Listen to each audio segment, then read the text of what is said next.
Երբ որ մենք աղոթում ենք, մենք ինչ իմանանք մեր աղոթքը լսվում է թե չի լսվում, հույս կա, որ մեր աղոթքը կլսվի թե չի լսվի։ Երբ որ մենք հիվանդության մեջ ենք, վշտի մեջ ենք, նեղության ու տառապանքի մեջ ենք, մենք ուզում ենք, չէ, որ Աստված մեր աղոթքը իսկապես լսի,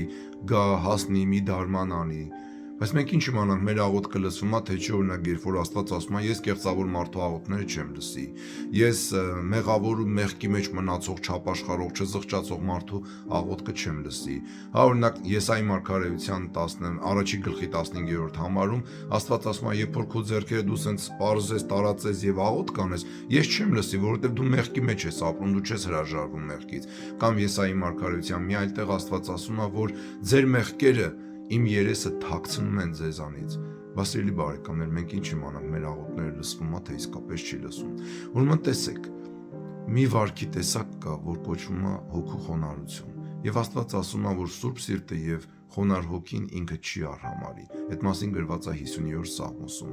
Աստվածաշնչի 5 կտակարանում մի այսպիսի գիրք կա, կոչվում է Սիրակի գիրք, շատ լավ խրատների գիրք է։ Այդ գրքի 21-րդ համարում գրված են այսպիսի տողեր, ասում են.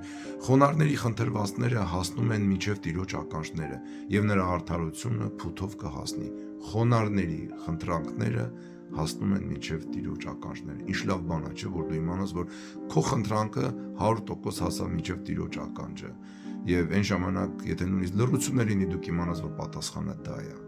Սիրելի ժողովուրդ, մենք պետք է ձգտենք սրտի խոնարհության, հոգու խոնարհության։ Ինչպես ասեցի Սաղմոսից, Սուրբ Սիրտը եւ խոնարհ հոգին Աստված չի արհամարում, այսինքն այն սիրտը, որի մեջ չկա նենգություն, չկա խաբեություն, չկա գցել, գողանալ, այդպիսի սիրտը եւ խոնարհ հոգին Աստված չի արհամարում։ Ցավոք, մեր ազգի մեջ խոնարհությունը համարվում է նաեւ հարիֆություն, որը հեչ այդպես չի։ Մեր Տեր Հիսուս Քրիստոսն ինքը ասեց, որ հեզ է ու սրտով խոնարհ եւ ասեց, որ սովորենք իրենից։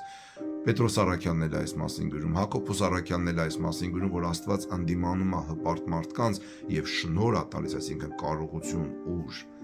խոնարհ մարդկանց։ Խնդրում եմ ձեզ սիրելի քույրեր ու եղբայրներ, եթե դուք ուզում եք ձեր հոգեվոր կյանքի մեջ իսկապես Աստված ձեզ լսի եւ որակական փոփոխություն լինի, դուք ինքներդ ձգտեք խոնարհության, ու դուք կտեսնեք, որ ինչքան խոնարհության հետևից գնում ես, այնքան էլի տեղ կա գնալու, պրպտում ես, փնտրում ես, հարցնում ես, այս իրավիճակի մեջ ոնց խոնարհ վարվես, ու դա սովորեցրեք ձեր երեխաներին։ Ձեր երեխաներին սովորեցրեք ոչ թե այ եթե քեզ մի բան արի, տուր գլուխը ջարդի, այլ սովորեցրեք հեզություն, սովորեցրեք խոնարհություն, համփորձանքից հեռու կմնան, համ էլ իրենց եւ ձեր աղոթքները կհասնեն մինչև Տիրոջ ականջներին, ինչպես գրված է Աստվածաշնչում։ Դե լավ եղեք, ու եթե այս խոսքերն ձեր սրտին կպան, դուք էլ կիսեք մարդկանց հետ, որպեսզի ավելի մարդիկ մեր ազգի մեջ իմանան խոնարհության ուժի մասին։ Բարի օր։